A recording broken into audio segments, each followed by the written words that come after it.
അസ്സലാമു അലൈക്കും വറഹ്മത്തുള്ളാഹി. വഅലൈക്കും അസ്സലാം വറഹ്മത്തുള്ളാഹി വബറകാതുഹു. പെരുന്നാൾ ദിവസത്തിൽ നമ്മൾ ഭക്ഷണം കഴിക്കേണ്ടത് നമ്മൾ പെരുന്നാൾ നിസ്കാരത്തിനൊക്കെ വേണ്ടി പോകുന്നതിൻ്റെ മുമ്പാണോ അതല്ല പെരുന്നാൾ നിസ്കാരം കഴിഞ്ഞു വന്നതിന് ശേഷമാണോ ഭക്ഷണം കഴിക്കൽ പ്രത്യേകം സുന്നത്താക്കപ്പെട്ടിട്ടുള്ളത്? ഇപ്പോൾ നമ്മളിപ്പോൾ വീടുകളിലൊക്കെ ഭക്ഷണം ആവൽ സാധാരണഗതിയിൽ നിസ്കാരമൊക്കെ കഴിഞ്ഞ് വന്നിട്ട് കഴിക്കാൻ പറ്റുന്ന കോലത്തിലായിരിക്കുമല്ലോ ഭക്ഷണം ഉണ്ടായിട്ടുണ്ടാവുക. ഇനി അതല്ല ഇപ്പോൾ പെരുന്നാൾ നിസ്കാരത്തിന് പോകുന്നതിന് മുമ്പ് തന്നെ കഴിക്കൽ സുന്നത്താണ് എന്നാണെങ്കിൽ നമ്മൾ ഭക്ഷണം കൊണ്ട് ഉദ്ദേശിക്കുന്നത് പ്രത്യേകം നിർണ്ണയിക്കപ്പെട്ട ഭക്ഷണങ്ങളുണ്ടോ?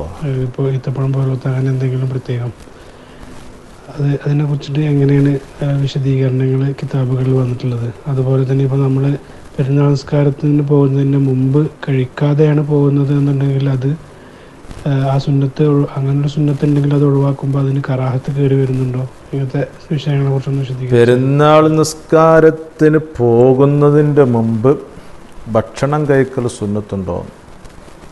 ഇവിടെ പെരുന്നാൾ എന്ന് പറയുമ്പം കാര്യമായിട്ട് രണ്ട് പെരുന്നാൾ വരും, ചെറിയ പെരുന്നാളും വലിയ പെരുന്നാളും.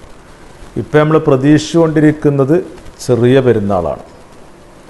അപ്പോൾ ഈ പെരുന്നാളിന്, ചെറിയ പെരുന്നാളിന്, വലിയ പെരുന്നാളിനല്ല, ചെറിയ പെരുന്നാളിന് നിസ്കാരത്തിൻ്റെ മുമ്പായിട്ട് ഭക്ഷണം കഴിക്കൽ സുന്നത്തുണ്ട് എന്ന് വ്യക്തമായിട്ട് പറഞ്ഞിട്ടുണ്ട്.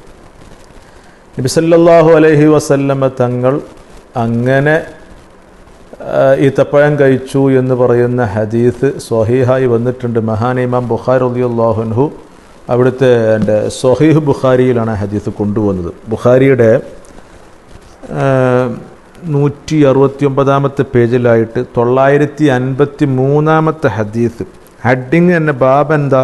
അൽ അക്കുൽ യോമൽ ഫിത്തിരി ഖബുലൽ ഖുറൂജ്. ഉണ്ടോ, നിസ്കാരത്തിന് വേണ്ടി പുറപ്പെടുന്നതിൻ്റെ മുമ്പ് തന്നെ ഭക്ഷണം കഴിക്കുക ചെറിയ പെരുന്നാൾക്ക്. അവിടെ പറഞ്ഞിട്ടുണ്ട്, അനസ് റളിയല്ലാഹു അൻഹു തൊട്ട് വന്ന ഹദീസാണ്. ഖാൻ റസൂലുള്ളാഹി സ്വല്ലല്ലാഹു അലൈഹി വസല്ലം ലാ യഖ്ദു യൗമൽ ഫിത്തിരി ഹത്താ യഅകുല തമറാത്തിൻ. നബി സല്ലല്ലാഹു അലൈഹി വസല്ലം തങ്ങൾ ഈ ചെറുപെരുന്നാൾക്ക് നിസ്കാരത്തിൻ്റെ മുമ്പായിട്ട് എന്തായിരുന്നു, ഈത്തപ്പഴങ്ങൾ കഴിച്ചിരുന്നു എന്ന് പറയുന്നുണ്ട്. എന്നിട്ട് പറഞ്ഞു വയഅകുലുഹുന്ന വിത്ര, അത് തന്നെ ഒറ്റയായിട്ടായിരുന്നു എന്നുള്ളത്. 3 അതുപോലെ തന്നെ 5, 7 ഇങ്ങനെ ഒറ്റ. അപ്പോൾ കഴിക്കുന്ന ഈത്തപ്പഴം തന്നെ ഒറ്റയായിട്ടും ആയിരുന്നു. ഈത്തപ്പഴമാണ് നബി സല്ലല്ലാഹു അലൈഹി വസല്ലം തങ്ങൾ കഴിച്ചിരുന്നത്. കഴിച്ചിട്ടാ റസൂലുള്ളാഹി നിസ്കാരത്തിന് വേണ്ടിയിട്ട് ഒരുങ്ങൽ, നിസ്കരിക്കലൊക്കെ എന്നുള്ളത്. അപ്പോൾ നിസ്കാരത്തിൻ്റെ മുമ്പ് തന്നെ ഭക്ഷണം കയറി വന്നിട്ടുണ്ട്. അപ്പോൾ അവിടെ സ്വാഭാവികമായിട്ടും എന്തുകൊണ്ടാണ് ഈത്തപ്പഴം എന്നുള്ളത് കയറി വരാൻ കാരണം? നബി സല്ലല്ലാഹു അലൈഹി വസല്ലം തങ്ങൾ ഈത്തപ്പഴമാണ് കഴിച്ച് കാണിച്ചിരുന്നത്. അപ്പോൾ ഈത്തപ്പഴത്തിനാണ് പ്രാധാന്യം കൊടുക്കുന്നതും. ഇസ്ലാം ഒരു വിഷയം മുന്നിൽ വെക്കുമ്പോൾ അത് ആരോഗ്യനില ഏറ്റവും കൂടുതൽ അത് മനുഷ്യനിക്ക് ഉണ്ടാക്കിയെടുക്കാൻ പറ്റും എന്ന് നമ്മൾ മനസ്സിലാക്കണം. നബി സല്ലല്ലാഹു അലൈഹി വസല്ലം തങ്ങളുടെ ഓരോരോ പ്രവർത്തനങ്ങളും നോക്കുമ്പോൾ അത് ശരീരത്തിൽ ഉണ്ടാക്കുന്ന ഒരു എനർജി, അതുപോലെ തന്നെ അതിനാൽ ഉണ്ടാകുന്ന ഒരുപാട് നേട്ടഗുണങ്ങൾ, അത് ചെറുതൊന്നുമല്ല, അത് വലുത് തന്നെയാണ്. കാരണം 1 മാസക്കാലം നമ്മൾ പട്ടിണി കിടന്നതാണ്, പകൽ സമയത്തൊന്നും കഴിക്കാതെ. പിന്നീട് ആ 1 മാസത്തിൻ്റെ ശേഷം ശവ്വാൽ മാസത്തിലേക്ക് നമ്മൾ കാലെടുക്കുന്ന സമയത്ത് തന്നെ നമ്മൾ പിന്നെ പകൽ സമയത്ത് ഭക്ഷണം കഴിച്ച് തുടങ്ങുകയാണ്. അതുവരെ നമ്മുടെ പ്രകൃതി എന്തായിരുന്നു? പകൽ സമയമാകുമ്പം യാതൊരു ഭക്ഷണപാനീയങ്ങളൊന്നും ഇല്ലാതെ വെടിഞ്ഞു നിൽക്കുക. അപ്പോൾ 1 മാസം നമ്മൾ അങ്ങനെയാണ്. ഇനി നമ്മൾ ആ ഒരു കാലാവസ്ഥയിൽ നിന്നും വേറൊരു കാലാവസ്ഥയിലേക്ക് ചേഞ്ച് ചെയ്യുന്നു എന്നുള്ളത് ഇതിൽ കാണേണ്ടതുണ്ട്. അപ്പോൾ ആ സമയത്ത് നമ്മൾ ആദ്യമായിട്ട് കഴിക്കുന്ന ആ ഒരു ഫുഡ് അത് എന്താണ് എന്ന് വരെ ഇസ്ലാം ചർച്ച ചെയ്തു. അത് ആരോഗ്യ നിലയിലേക്ക് ഉണ്ടാക്കിയെടുക്കുന്നതാണ്. ഇത് നബി സല്ലല്ലാഹു അലൈഹി വസല്ലം തങ്ങൾ ഇങ്ങനെ ഈത്തപ്പഴം കഴിച്ച് കാണിച്ചെന്ന് വെറുതെ ഒന്നുമില്ല, അതിൻ്റെ പിന്നിൽ ഒരുപാട് രഹസ്യങ്ങളുണ്ട് എന്നുള്ളത് ഇതൊക്കെ പഠിക്കണം. അതായത് സമയങ്ങളുണ്ടെങ്കിൽ മുഴുവനായിട്ടും ഈ ക്ലാസ് കേട്ടാൽ അതിന് ഒരുപാട് കാര്യങ്ങൾ മനസ്സിലാകും. ഒരു ചോദ്യത്തിൽ മറുപടി പറ്റൂല എന്ന് മാത്രമല്ല, അതിൻ്റെ ബേസിക് എവിടുന്നാണത് വന്നത്, ഇത് എങ്ങനെയാണ് വന്നത്, അതിനാൽ കിട്ടുന്ന നേട്ടഗുണങ്ങൾ എങ്ങനെയാണ്, അത് മുഴുവനും നമ്മൾ ചർച്ച ചെയ്ത് മനസ്സിലാക്കുമ്പോൾ നമുക്ക് ഒരുപാട് പഠിക്കാനുണ്ടാകും. അതുപോലെ നമുക്ക് ഒരുപാട് മനസ്സിലാക്കിയെടുക്കാനുണ്ടാകും.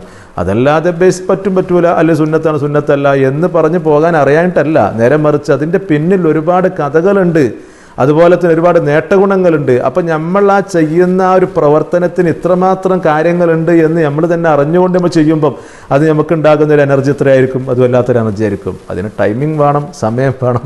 അപ്പോൾ ആയതുകൊണ്ട് തന്നെ മഹാനായ ഇബ്നു ഹജർ അസ്കലാനി റളിയല്ലാഹു അൻഹു ബുഖാരി വിശദീകരിച്ചു ഫതുഹുൽ ബാരിയിലൂടെ. അതിൽ വ്യക്തമായിക്കൊണ്ട് എന്തിനാണ് ഈത്തപ്പഴം നിർദ്ദേശിച്ചത് എന്നതിൻ്റെ ആ ഒരു രഹസ്യം പുറത്തുവിടുന്നുണ്ട്.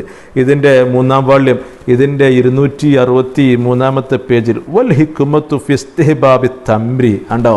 ഇവിടെ ഈത്തപ്പഴം ആകുക, അത് സുന്നത്താകുക എന്ന് പറയുന്നതിൻ്റെ പിന്നിലുള്ള ഒരു രഹസ്യം എന്താണ്? ഫി ഫിത്തരി യോമി ഈദുൽ ഫിത്തരി, പെരുന്നാളിൻ്റെ അന്ന് രാവിലെ ആയിക്കൊണ്ട് നമ്മൾ ആദ്യം കഴിക്കുന്ന ഭക്ഷണം ഈ ഈത്തപ്പഴമാണ്. ആ ഈത്തപ്പഴം കഴിച്ചിട്ടാണ് നിസ്കാരത്തിന് പോകട്ടെ എന്ന് പറയുന്നത്. അത് എന്തിനാണ് ഈത്തപ്പഴം ആക്കിയത് എന്ന വിഷയത്തിൽ ലിമാ ഫിൽ ഹുൽവി, അതിൽ ഈത്തപ്പഴത്തിൽ ചെറിയൊരു മധുരമുണ്ട്. ഒരു കാരണം ഈത്തപ്പഴത്തിൽ ചെറിയൊരു മധുരമുണ്ട്. മാത്രമല്ല മിൻ തഖ്വിയത്തിൽ ബസരില്ലദി യുളഇഫുഹു സൗമു, ഒരു മാസക്കാലം നമ്മൾ പട്ടിണി കിടന്നിട്ടുണ്ട്, പകൽ സമയത്ത് നമ്മൾ നോമ്പെടുത്തിട്ടില്ല. അപ്പോൾ ആയതുകൊണ്ട് തന്നെ നമ്മുടെ ആ ഒരു പട്ടിണി കിടക്കയിൽ ശരീരത്തിനൊക്കെ ചെറിയതായ രൂപത്തിൽ ക്ഷീണങ്ങളും മറ്റുള്ള ഒരുപാട് കാര്യങ്ങളൊക്കെ വരുത്തിയിട്ടുണ്ട്. ഇപ്പോൾ അതിൽ എടുത്തു പറയുന്നുണ്ട് കണ്ണിൻ്റെ കാഴ്ചക്കൊക്കെ ചെറുതായിട്ടൊരു മങ്ങലോ അതുപോലെ തന്നെ ചെറുതായിട്ടൊരു ചെറിയൊരു കുറവോ ചിലപ്പോൾ വന്നേക്കാം. അങ്ങനെയുള്ള പ്രവർത്തനങ്ങളൊക്കെ നോമ്പ് കൊണ്ട് ചിലപ്പോൾ അതുകൊണ്ട് പട്ടിണി കിടക്കല്ലേ അങ്ങനെ വന്നിട്ടുണ്ടെങ്കിൽ അതിനൊക്കെ പരിഹരിക്കാൻ ഈ ഈത്തപ്പഴം കഴിക്കലിലൂടെ പറ്റും. അത് നോമ്പ് ഇറക്കുന്ന സമയത്തും ഈത്തപ്പഴം ആക്കിയോർത്തും ഇങ്ങനെ ഒരുപാട് കാര്യങ്ങൾ പറയുന്നുണ്ട്. ഇതൊരു മതത്തിൻ്റെ വിശ്വാസം എന്നുള്ളത് മാത്രമല്ല, നേരെ മറിച്ച് ഇത് ശാസ്ത്രീയപരമായിട്ട് തന്നെ ഈത്തപ്പഴം മനുഷ്യനും അത് കഴിക്കുന്നതുമായിട്ട് ബന്ധപ്പെട്ടുകൊണ്ട് ഒരുപാടുണ്ട് ശാസ്ത്രത്തിനും പറയാൻ. അപ്പോൾ ഈത്തപ്പഴം അതുപോലെ തന്നെ കഴിക്കുമ്പോൾ ഉണ്ടാകുന്ന ശരീരത്തിലുണ്ടാകുന്ന ഒരു എനർജി, അതുപോലെ തന്നെ അതുകൊണ്ട് കിട്ടുന്ന നേട്ടഗുണങ്ങൾ അത് ഒരുപാട് തന്നെയാണ്, കുറച്ചൊന്നുമല്ല. ഈത്തപ്പഴത്തിന് അങ്ങനെ ഒരുപാട് കഴിവുകളും അതുപോലെ തന്നെ ക്വാളിറ്റിയും ഉണ്ട് എന്നുള്ളത് ശരിക്കും ലോകം അംഗീകരിച്ച കാര്യമാണ്. അപ്പോൾ ആയതുകൊണ്ട് തന്നെ അത് കഴിക്കുമ്പോൾ അതിലൂടെ നമുക്ക് ഇങ്ങനെയൊക്കെ കാര്യം കിട്ടുന്നുണ്ട്. ഭക്ഷണം കഴിക്കലുമായി അതുപോലെ തന്നെ ഇതുകൊണ്ട് ഇങ്ങനെ കാര്യങ്ങൾ കിട്ടലുമായി. മാത്രമല്ല വലി അന്നൽ ഹുൽവ മിമ്മ യുവാഫിക്കുൽ ഈമാന, ഈ മധുരം എന്ന് പറയുന്നത് ഈമാനിനോട് നമ്മൾ വിശ്വാസത്തിനോട് യോജിക്കുന്ന ഹലാവത്തുൽ ഈമാൻ എന്നൊക്കെ അല്ലേ. അപ്പോൾ അതുകൊണ്ട് തന്നെ മധുരവും ഇതും തമ്മിൽ അങ്ങനെ ഒരു ബന്ധമുണ്ട് എന്നും പറയുന്നുണ്ട്.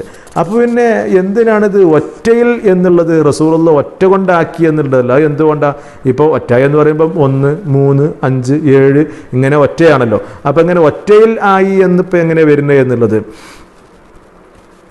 അമ്മ ജഅലഹുന്ന വിത്ര, നബി സല്ലല്ലാഹു അലൈഹി വസല്ലം തങ്ങളത് ഒറ്റയാക്കി എന്ന് പറയുമ്പോൾ ഫഖാൽ അൽ മുഹല്ലബ്, ഇമാം മുഹല്ലബ് റഹിമഹുല്ലൊക്കെ പറഞ്ഞത് ഫലിൽ ഇഷാറത്തി ഇലാ വഹ്ദാനിയത്തില്ലാഹി തആല, അത് അല്ലാഹു തആല ഒരുവനാണ് എന്നതിലേക്ക് ഒരു ഇഷാറത്തിലേക്ക് നൽകുന്നുണ്ട്. അല്ലാഹു ഒരുവനാണല്ലോ, അപ്പോൾ ഒറ്റയാണല്ലോ. അപ്പോൾ ആ അടിസ്ഥാനത്തിലും കദാലിക കാന സല്ലല്ലാഹു അലൈഹി വസല്ലം യഫ്അലുഹു ഫി ജമീഇ ഉമൂരിഹി തബറുകം ബിദാലിക, റസൂലുള്ളാഹിന്റെ ഏകദേശം പ്രവർത്തനങ്ങൾ എടുത്തു നോക്കിയാലും അങ്ങനെ അള്ളാഹു ഒരുവനാണ് ഒറ്റയാണ് എന്നുള്ള അടിസ്ഥാനത്തിൽ ആ ഒരു ഇത് നോക്കിയിട്ട് അതിനോട് തബറുക്ക് ആഗ്രഹിച്ചുകൊണ്ട് അങ്ങനെ റസൂലുള്ളാഹിന്റെ യഥേഷ്ടം പ്രവർത്തനങ്ങളും അങ്ങനെ തന്നെയാണ് എന്നും പറയുന്നുണ്ട്. മനസ്സിലായില്ലേ? അപ്പോൾ ഇങ്ങനെ ഈത്തപ്പഴം കഴിച്ചിട്ട് എൻ്റെ പെരുന്നാൾ നിസ്കാരത്തിന് പോകുക എന്നുള്ളത് റസൂലുള്ളാഹിൻ്റെ ഒരു സുന്നത്താണ്. അപ്പോൾ റസൂലുള്ളാഹിനോട് നമ്മൾ ഒരു അങ്ങനെ ഉണ്ടല്ലോ, റസൂലുള്ളാഹി സ്വല്ലല്ലാഹു അലൈഹി വസല്ലമയുടെ പ്രവർത്തനത്തിനോട് നമ്മൾ ഫോളോ ചെയ്യുന്നു.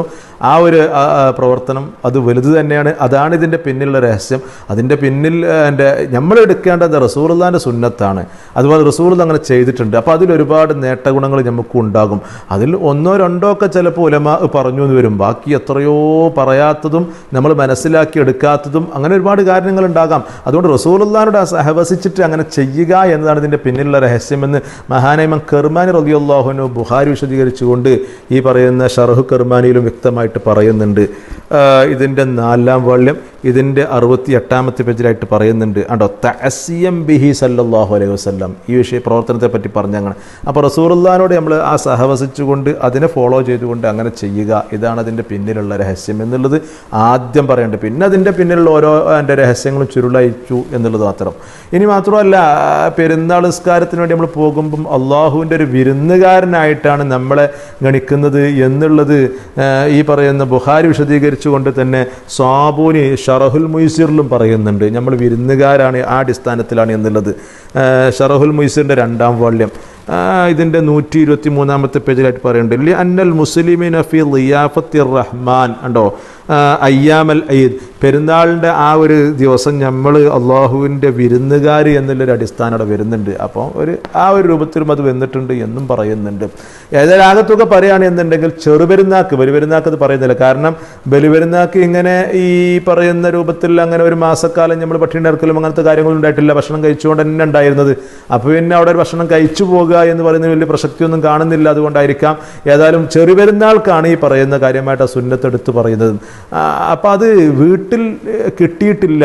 അതായത് ഇപ്പം എൻ്റെ പഴയ കാലത്താകുമ്പോൾ ഇന്നത്തെ പോലെ ഈ പറയുന്ന സൗകര്യങ്ങളോ അതുപോലെ തന്നെ അങ്ങനെ ഐശ്വര്യങ്ങളോ ഒന്നുമില്ലല്ലോ. അപ്പോൾ ഇല്ലെങ്കിൽ വഴിയിലെങ്കിലും കിട്ടുമെങ്കിൽ അത് മേടിച്ച് കഴിക്കട്ടെ, അല്ലെങ്കിൽ ഈ പറയുന്ന പള്ളിയിലുണ്ടെങ്കിൽ അടുത്ത് കഴിക്കട്ടെ, അത്രത്തോളം അതിന് നിസ്കാരത്തിന് മുമ്പായിട്ടത് ഒന്ന് കഴിക്കട്ടെ എന്ന് പ്രാധാന്യം കൊടുത്തിട്ടുണ്ടെന്ന് ഈ ഹദീസ് തന്നെ വിശദീകരിച്ചിട്ട് ഇമാം ഖസ്തല്ലാൻ റളിയല്ലാഹു അൻഹു എൻ്റെ ഇർഷാദു സ്വാരിയിലും വ്യക്തമായിട്ട് പറയുന്നുണ്ട്.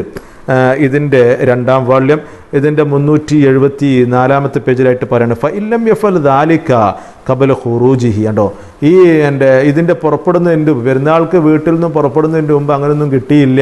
അങ്ങനെയാണ് അയാൾ അങ്ങനെ പുറപ്പെട്ടു പോവട്ടെ. എന്നാൽ അയാൾക്ക് വഴിവെച്ചിൽ കൊണ്ട് ഫി ത്വരീക്കിഹി ഉണ്ടോ വഴിയിൽ വെച്ചുകൊണ്ട് അവനിങ്ങനെ എന്തെങ്കിലും കിട്ടുമെങ്കിൽ കഴിക്കൽ അത് സുന്നത്തുണ്ട് എന്ന് മാത്രമല്ല ഔ ഫിൽ മുസല്ല ഇൻ അംകനഹു ഇനി അല്ല മുസല്ലാന പള്ളിയിൽ നിസ്കരിക്കാൻ വേണ്ടി പോകുമ്പോൾ അവിടെ വെച്ചുകൊണ്ട് അവിടുന്ന് കിട്ടുമെങ്കിൽ അങ്ങനെയും കഴിക്കട്ടെ എന്നും പറയുന്നുണ്ട്. ഏതായാലും വയുക്കുറഹു ലഹു തുർക്കുഹു ഇത് ചെയ്യാതെ പോവൽ അത് കറാഹത്ത് തന്നെയാണ്. അപ്പോൾ ഒന്നും കഴിക്കാതെ പോകുക എന്നുള്ളത് ഒരു കറാഹത്തായിട്ട് കയറി വരും. ആ ഒരു കറാഹത്ത് നമ്മൾ ചെയ്യരുതെന്ന് മാത്രമല്ല ഒരുപാട് നേട്ട ഗുണങ്ങളുണ്ട്. കറാഹത്തല്ല അതിപ്പോൾ അത്രമാത്രം വലിയ പ്രശ്നമല്ലല്ലോ എന്ന് നിസാരവൽക്കരിച്ചു കൊണ്ട് പോവണ്ട. അത് ഇതിനാൽ ഒരുപാട് കാര്യങ്ങൾ നമുക്ക് കിട്ടുന്നുണ്ട്. അതാണ് നമുക്കൊരു അറിവ്, അതുപോലെ തന്നെ നമുക്കത് ആ സമയത്ത് നമുക്കതിനൊരു ബോധം, അത് അറിവുണ്ടായാൽ പോരാ, നമുക്കത് ആ സമയത്ത് നമുക്കത് ഓർമ്മ വേണം. അപ്പോൾ നമുക്ക് അതിനെ പറ്റിയിട്ട് ഒരു വിചാരവും അതുപോലെ തന്നെ ആ അറിവും രണ്ടും കൂടി ഉണ്ടെങ്കിൽ നമുക്ക് ഒരുപാട് നേട്ടങ്ങൾ ഉണ്ടാക്കാൻ പറ്റും. ഒരു സുന്നത്ത് കിട്ടുന്നതിലൂടെ ശാരീരികമായിട്ട് ഒരുപാട് നേട്ട ഗുണങ്ങളും എനർജിയും അതുകൊണ്ട് ഉണ്ടാക്കാൻ പറ്റും. ഇതൊക്കെ ഇപ്പോൾ ഹദീസിൻ്റെ വിശദീകരണം മുഹദ്ദിസീങ്ങളൊക്കെ പറയുമ്പം കർമ്മശാസ്ത്ര പണ്ഡിതന്മാരും ഇത് തന്നെയാണ് വ്യക്തമായിക്കൊണ്ട് മതവിധിയായിട്ടും ഈ ഹദീസുകൾ വെച്ചുകൊണ്ട് പറഞ്ഞിട്ടുള്ളത്. രണ്ടാനു ഷാഫി എന്ന പേരിൽ അറിയപ്പെടുന്ന മഹാനായ ഇമാമുൻ നവവി റളിയല്ലാഹു അൻഹു അടുത്ത് മിൻഹാജുൽ ഇത് പറയുന്നുണ്ട് 167-ാമത്തെ പേജിൽ ഖുൽതു ഞാനൊന്ന് പറയട്ടെ. ആര് പറഞ്ഞു?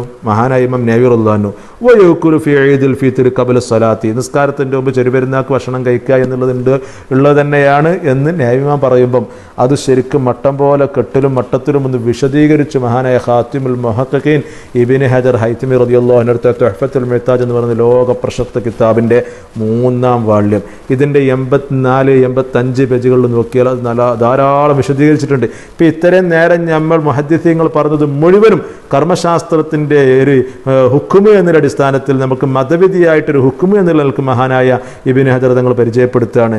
ഇപ്പം ഉക്കുല് ഭക്ഷണം കഴിക്കട്ടെ എന്ന് പറയുമ്പോൾ ഔ യുഷ്റബ് ഉണ്ടോ കുടിക്കലും അതുപോലെ തന്നെ. അപ്പോൾ കുടിച്ചാണ്ട് പോകുക എന്നുള്ളത്. പിന്നെ പറഞ്ഞു വലോഫി ത്വരീക്കി അത് വഴിയിൽ കിട്ടുമെങ്കിൽ അങ്ങനെ നേരത്തെ പറഞ്ഞ കാര്യങ്ങളൊക്കെ പറഞ്ഞു. അപ്പോൾ പിന്നെ സ്വാഭാവികമായിട്ട് അവിടെ ഒരു ചോദ്യം പിന്നെ കയറി വരും. വഴിയിൽ വെച്ച് എന്ന് പറയുമ്പം ചിലപ്പോൾ നമ്മളിങ്ങനെ പോകുമ്പോൾ ഒരാളെ അപ്പോൾ എന്തെങ്കിലും തരുമ്പോൾ കഴിക്കുക, അല്ലെങ്കിൽ പീഡിക മക്കാനിൽ കയറിയിട്ട് കഴിക്കാനുമ്പോൾ ചിലപ്പോൾ എല്ലാ സ്ഥാനത്ത് നിൽക്കുന്ന ആളുകളൊക്കെ അങ്ങനെ കയറിയിട്ട് കഴിക്കുമ്പോൾ ഒരു മാന്യത എന്ന് പറയുന്ന സംഗതി കീപ്പ് ചെയ്യേണ്ടതുണ്ട്. അപ്പോൾ എല്ലാവരും കഴിക്കുന്ന പോലെ എല്ലാവർക്കും എല്ലാ സമയത്തും കഴിച്ചാൻ പറ്റിക്കൊള്ളുന്നുണ്ടാവില്ല. അപ്പോൾ ഇങ്ങനെ പീഡിക മക്കാനിൽ ഇങ്ങനെ അങ്ങനെ കഴിക്കുമ്പോൾ ഒരു മാന്യതയ്ക്ക് ഒരു പ്രശ്നം വരുമോ, ഒരു കോട്ടം വരുമോ? അങ്ങനെ സുതാര്യമായിട്ട് പള്ളിയിൽ ഇങ്ങനെ പോകുന്ന സമയത്ത് ഇങ്ങനെ ഒരാൾ കയറിയിട്ട് ഇങ്ങനെ ഭക്ഷണം കഴിക്കുമ്പോൾ അതൊരു മാന്യതക്ക് കോട്ടം വരുമോ എന്ന് ചിലപ്പോൾ ചിന്തിക്കാൻ സാധ്യതയുണ്ട്. അതുകൊണ്ട് ഫലാ തൻഖരിമു ബിഹിൽ മുറുഅതു അതുകൊണ്ടൊരു മാന്യത പോലും നഷ്ടപ്പെടുന്നില്ല. അല്ലെ ഉദരി അതൊരു കാരണത്തിന് വേണ്ടിയില്ല, അവന് കിട്ടാത്തതിൻ്റെ പേരിലല്ല, അപ്പോൾ അതുകൊണ്ട് അവൻ കഴിച്ചോട്ടെ, അവന് മാന്യത പോലും പ്രശ്നം വരുന്നില്ല അവിടെ എന്ന് വരെ പറഞ്ഞു. അങ്ങനെയൊക്കെയാണെങ്കിലും ഭക്ഷണം കഴിക്കട്ടെ, ഉക്കുലു യഷ്റബു എന്നൊക്കെ പറയുമ്പോൾ ഭക്ഷണം എന്ന് പറയുമ്പോൾ യുസന്നു തമ്രു അത് ഈത്തപ്പഴം തന്നെയാണ് സുന്നത്തായിട്ട് നിൽക്കുന്നത്. ഈത്തപ്പഴത്തിനെ പറ്റിയിട്ട് തന്നെയാണ് പറയുന്നത്. അല്ലാതെ നമ്മൾ എൻ്റെ ഉണ്ടാക്കുന്ന ബിരിയാണിയോ അല്ലെങ്കിൽ മറ്റുള്ള അത് കഴിച്ച സുന്നത്ത് കിട്ടുമില്ല എന്നല്ല. അപ്പോൾ അത് ആകാൻ വേണ്ടി പാകം ചെയ്ത് ആകാൻ വേണ്ടിയിട്ട് കാത്തു നിൽക്കണമെന്നില്ല. അതിനുവേണ്ടി ഭാര്യമാരെ നേരത്തെ തന്നെ എണീപ്പിച്ച് അതുപോലെ തന്നെ ഒരുക്കി നിർത്തണമെന്നൊന്നുമില്ല. കാരണം അതല്ല കഴിക്കാൻ വേണ്ടി പറയുന്നത്. ഈ സുന്നത്ത് തമ്രു ഈത്തപ്പഴം കഴിക്കാനാണ് സുന്നത്ത് എന്ന് പറയുന്നത്. ചില ആളുകൾ ഉണ്ടാകും, ചിലപ്പോൾ ഒരു പ്രത്യേക ഒരു പായസമൊക്കെ ഉണ്ടാക്കും, അങ്ങനെ ഉണ്ടാക്കിയിട്ട് അത് കഴിച്ചിട്ട് പോകും. അതിനെക്കാട്ടിൽ നല്ല അതിൻ്റെ ആവശ്യമൊന്നുമില്ല. അത് കഴിച്ചു കഴിച്ചോ, അതൊക്കെ ഈ പറയുന്ന പെരുന്നാൾ നിസ്കാരം കഴിഞ്ഞ് കഴിച്ചോ. പക്ഷെങ്കിൽ കൂടെ തമ്ര ഈത്തപ്പഴം നമ്മളെ വീട്ടിലൊക്കെ ഉണ്ടാകുമല്ലോ, അത് ഉണ്ടായിട്ടും നമ്മൾ പിന്നെ വെറുതെ എന്തിനാ അവഗണിക്കുന്നത്? റസൂലുള്ളാഹിന്റെ സുന്നത്തും അതാണ്, ഇപ്പോൾ റസൂലുള്ളാഹി കഴിച്ച് കാണിച്ചൊന്നും അതാണ്. മാത്രമല്ല അത് കഴിക്കുമ്പോൾ ഒരുപാട് നേട്ടഗുണങ്ങളുണ്ട്. ഇപ്പോൾ ഈ പറയുന്ന ഈത്തപ്പത്തിന് പകരം പായസം കഴിച്ചാലും ബിരിയാണി കഴിച്ചാലും ചിലപ്പോൾ ഈ പറയുന്ന നേട്ടഗുണങ്ങളും ചിലപ്പോൾ കിട്ടിക്കൊള്ളുന്നുണ്ടാവില്ല, ശാരീരികമായിട്ടുണ്ടാകുന്ന ഒരു നേട്ടഗുണങ്ങൾ. ഇപ്പോൾ കൗനുഹു വിത്ര, അത് കഴിക്കുന്ന തന്നെ ഇപ്പോൾ 3, 7, 5 ഇങ്ങനെയൊക്കെ പ്രത്യേകം ചില ഇമാമിങ്ങളൊക്കെ അങ്ങനെ പറയുന്നുണ്ട്. റസൂലുള്ളാഹിനെ തൊട്ട് അങ്ങനെ വന്നു എന്ന് പറഞ്ഞ ചില ഹദീസിലും അങ്ങനെ കാണുന്നുണ്ട്, 7 വരെ എന്നൊക്കെ പറഞ്ഞുകൊണ്ട്. ഏതായാലും ഇനി അതില്ല എന്നുണ്ടെങ്കിൽ ഉൽഹിക ബിഹി സബീബ്, ഉണക്കമുന്തിരിയായിട്ടും അതിലേക്ക് ചേർത്തി പറയുന്നുണ്ട്. ഇനി അതായാലും കുഴപ്പമില്ല എന്നൊക്കെ പറയുന്നുണ്ട്. എന്താണിത് ഇങ്ങനെ വലിയ പെരുന്നാൾ ചെറിയ പെരുന്നാൾ എന്നും ഇങ്ങനെ മാറ്റം വരുത്തിയത് എന്നുള്ളത്? അത് എൻ്റെ എന്തുകൊണ്ടാണ് ഇപ്പോൾ ചെറിയ അതുപോലെ തന്നെ ബലിപെരുന്നാൾ ഇങ്ങനെ ഒന്ന് മാറ്റം വരുത്തിയിട്ടാണല്ലോ അപ്പോൾ ഇത് ബലിപെരുന്നാൾക്ക് ഇത് കാണുന്നില്ല, ചെറിയ പെരുന്നാൾക്ക് ഇത് ഉണ്ട് എന്നുള്ളത്. അപ്പോൾ അതെന്തിനു വേണ്ടിയിട്ട് അതും വ്യക്തമായിക്കൊണ്ട് തന്നെ മഹാനായ ഇമാം റംലി റളിയല്ലാഹു അൻഹു അവിടുത്തെ നിഹായ, റംലി ഇമാം ഈ മസ്അലയിൽ ഇത്തിഫാക്കാണ്, എല്ലാവരും ഇത്തിഫാക്ക് നിൽക്കുകയാണ്. റംലി ഇമാം നിഹായയിൽ ഇത് വ്യക്തമായിട്ട് പറയുന്നത്, നിഹായുടെ 2ാം വാള്യം 178 പേജിൽ, വലിയത്തമയ്യസ ഈദുൽ ഫിത്രി അമ്മ ഖബ്ലഹുല്ലദി കാന ഫീഹി ഹറാമ. അതായത് ചെറുപെരുന്നാൾക്ക് ഇത് കൊണ്ടുവരാൻ കാരണം അതിൻ്റെ മുമ്പ് നമ്മൾ പകൽ സമയത്ത് ഭക്ഷണം കഴിക്കൽ നമുക്ക് ഹറാമായിരുന്നു, ആ സമയത്ത് നമുക്ക് ഭക്ഷണം കഴിക്കാനില്ല. അപ്പോൾ അതിനൊരു വേർതിരിച്ചു എന്ന് മാത്രമല്ല, പഴയ കാലത്ത് ഇങ്ങനെയൊക്കെ ഒരു നിയമം ഉണ്ടായിരുന്നു, അതൊന്നും ഇപ്പം ഇല്ല എന്ന് അറിയിക്കലും ഒക്കെയാണ്. അതുകൊണ്ടാണ് വലിയ പെരുന്നാക്കില്ല ചെറുപെരുന്നാക്ക് എന്നുള്ളത് പ്രത്യേകം പറയാനും കാരണം. അപ്പോൾ ആയതുകൊണ്ട് തന്നെ കഴിക്കുന്ന ഭക്ഷണം, അവിടെ ഭക്ഷണം എന്ന് പറയുമ്പോൾ തെറ്റിദ്ധരിച്ചുകൊണ്ട് ബിരിയാണിയിലേക്കോ അതുപോലെ തന്നെ മറ്റുള്ള ഫുഡിലേക്കോ പോവണ്ട. ആ കഴിക്കുന്ന ഭക്ഷണം അത് ഈത്തപ്പഴത്തെ പറ്റി തന്നെയാണ് പറഞ്ഞത്, അത് തന്നെയാണ് സുന്നത്തും, അതാണ് നല്ലത്. മറ്റേ കഴിച്ച സുന്നത്ത് കിട്ടുമെങ്കിലും അത് തന്നെയാണെന്ന് മഹാനായ ഖത്തീബ് ഷർബീനി റഹിമഹുല്ലാഹു അവിടുത്തെ മുഅ്നി മുത്താജിൽ വ്യക്തമായിട്ട് ഒന്നുകൂടി സ്പഷ്ടമായിട്ട് പറഞ്ഞു തരുന്നുണ്ട്. ഇതിന് 1ാം വാള്യം 684 പേജിൽ, വല്ല ഫുളു കൗനുൽ മഅ്കൂലി തംറ വിത്ര. അതാ ശരിക്ക് പറഞ്ഞു, ഈ കൗനുൽ മഅ്കൂൽ ഭക്ഷിക്കപ്പെടുന്ന വസ്തു, ആ ഭക്ഷിക്കണമെന്ന് നമ്മൾ പറഞ്ഞു, ആ വസ്തു ഭക്ഷിക്കേണ്ടത് എന്താണ്? അത് ഏറ്റവും നല്ലത് സുന്നത്ത് എന്ന് വിനേതർ പറഞ്ഞു. വല്ല അഫ്ളു, ഏറ്റവും നല്ലത് അത് തമ്രൻ, ഈത്തപ്പഴമാകുകയാണ്. അതെന്നെ ഒറ്റയിലാകുക. അവർ 3 ഈത്തപ്പഴോ അതുപോലെ തന്നെ 5 ഈത്തപ്പഴോ 7 ഈത്തപ്പഴോ ഇതൊക്കെ ഏത് വീട്ടിലും ഇന്ന് ഉണ്ടാവും. കാരണം പ്രത്യേകിച്ച് നോമ്പിനോ കൊടുന്ന് വെച്ച് എന്തായാലും ഉണ്ടാകും. അപ്പോൾ ആയതുകൊണ്ട് തന്നെ അത് എടുത്താണ്ട് 3 എണ്ണം 5 എണ്ണോ 7 എണ്ണമൊക്കെ ഒന്ന് കഴിച്ചാൽ നമ്മുടെ ആ വിശപ്പും കുറച്ച് അപ്പോൾ വല്ലാത്ത, കാരണം അത്താഴം കഴിച്ചിട്ട് നമുക്ക് ശരിക്കും ഒരു മാസം അങ്ങനെ പരിചയമായതാണ്. അപ്പോൾ പിന്നെ ഇനി പത്തായം കഴിക്കാൻ എണീക്കുന്നില്ല, രാത്രി ഇതേമാർക്ക് നോമ്പറക്കുന്ന സമയത്തൊക്കെ ഫുഡ് കഴിച്ചാണ്ട് പിന്നെ കാര്യമായിട്ട് ഫുഡൊന്നും കഴിച്ചിട്ടുണ്ടാവില്ല. അപ്പോൾ പിന്നെ രാവിലെ ആകുമ്പോൾ എന്തായാലും ഒരു ചെറിയൊരു വിശപ്പും മറ്റൊക്കെ ഒരു പ്രയാസം കയറി വരാൻ സാധ്യതയുണ്ട്. കാരണം അത്തായം എന്ന് പറയുമ്പോൾ നോമ്പിന് വല്ലാത്തൊരു എനർജിയാണ്. അതുകൊണ്ടാണ് അത്തായ സമയത്ത് എന്താ ചെറുതെങ്കിലും നിങ്ങൾ കഴിക്കണം എന്നൊക്കെ പറയാൻ കാരണം, അതിലൊരു ബറക്കത്തുണ്ട് എന്നൊക്കെ പറയാൻ കാരണം. അപ്പോൾ അതൊന്നും ഇല്ലല്ലോ. അപ്പോൾ എന്തായാലും ശരീരത്തിന് ഒരു ചെറിയ പ്രയാസം ഉണ്ടാക്കും. അപ്പോൾ ഈ ഈത്തപ്പഴം ചെല്ലുമ്പം അത് കാലി വയറുമാകുമ്പം അതുകൊണ്ട് ഈ പ്രയാസം ഉണ്ടാക്കില്ല എന്ന് മാത്രമല്ല, ഇതുവരെ ഉണ്ടായതിൻ്റെ പ്രയാസങ്ങളൊക്കെ കേടുകളൊക്കെ അത് മാറ്റിയെടുക്കാനും നല്ലതാണ്. ഒരുപാട് നേട്ടഗുണമുണ്ട്. നമുക്ക് റസൂലുള്ളാഹിന്റെ സുന്നത്തും കിട്ടും, എല്ലാം കിട്ടും. അപ്പോൾ ആയതുകൊണ്ട് തന്നെ ചെറിയൊരു അറിവ് അതുപോലെ തന്നെ ചെറിയൊരു ശ്രദ്ധ ഉണ്ടായാൽ ഒരുപാട് നേട്ടഗുണങ്ങൾ നമുക്ക് ഉണ്ടാക്കിയെടുക്കാൻ പറ്റും. അള്ളാഹു തൗഫീഖ് അനുഗ്രഹിക്കുമാറാവട്ടെ.